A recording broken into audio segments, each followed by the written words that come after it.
ஈரோடு மாவட்டம் கோபிச்செட்டிப்பாளையம் பகுதியைச் சேர்ந்த ஸ்டெல்லா என்பவர் சுற்றுவட்ட பகுதியில் உள்ள சந்தைகளுக்கு சென்று காய்கறி வியாபாரம் செய்து வருகிறார். திங்களூர் சந்தையில் காய்கறி வியாபாரம் செய்து கொண்டிருந்த போது ஒரு நபர் 500 ரூபாய் பணத்தை கொடுத்து 100 ரூபாய் மதிப்பிற்கு காய்கறிகளை வாங்கிவிட்டு மீதம் 400 ரூபாய் பணத்தை வாங்கி சென்றுள்ளார். பின்னர் அந்த 500 ரூபாய் நோட்டை பார்த்தபோது கொஞ்சம் வித்தியாசமாக இருந்துள்ளது. இதேபோல அருகில் இருந்த பழக்கடையிலும் ஒரு 500 ரூபாய் நோட்டை கொடுத்து 100 ரூபாய்க்கு பழங்கள் வாங்கிவிட்டு மீதி பணம் 400 ரூபாயை வாங்கி சென்றுள்ளார். அங்கு கொடுத்த பணமும் வித்தியாசமாக இருந்ததால் சந்தேகமடைந்து அந்த நபரை பின்தொடர்ந்து சென்று பார்த்தனர்.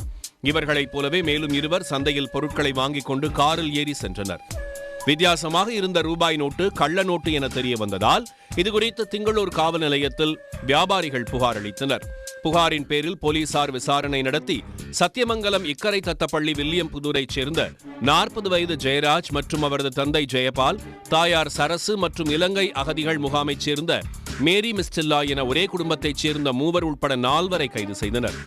இவர்கள் 4 பெருந்துறை, திருப்பூர், கோபி, திங்களூர், புளியம்பட்டி, தாராபுரம், காங்கேயம் உட்பட பல்வேறு ஊர்களில் சந்தைகளில் கள்ள நோட்டுகளை புழக்கத்தில் விட்டது போலீசாரின் விசாரணையில் தெரியவந்தது. பெரும்பாலும் மாலை இருட்டிய பிறகு சந்தைக்கு சென்று பொருட்களை வாங்குவது போல கள்ள நோட்டுகளை மாற்றியுள்ளதும் தெரியவந்துள்ளது. தொடர்ந்து அவர்களின் வீட்டில் சோதனையிட்ட போலீசார் கலர் ஜெராக்ஸ் மிஷின், 2 லட்சம் ரூபாய் மதிப்பில் 100 ரூபாய், 3 லட்சம் மதிப்பில் 200 ரூபாய், 500 ரூபாய் கள்ள நோட்டுகளை கைப்பற்றினர். உடனுக்குடன் செய்திகளை தெரிந்து கொள்ள சன் நியூஸ் பெல் ஐகானை கிளிக் பண்ணுங்க.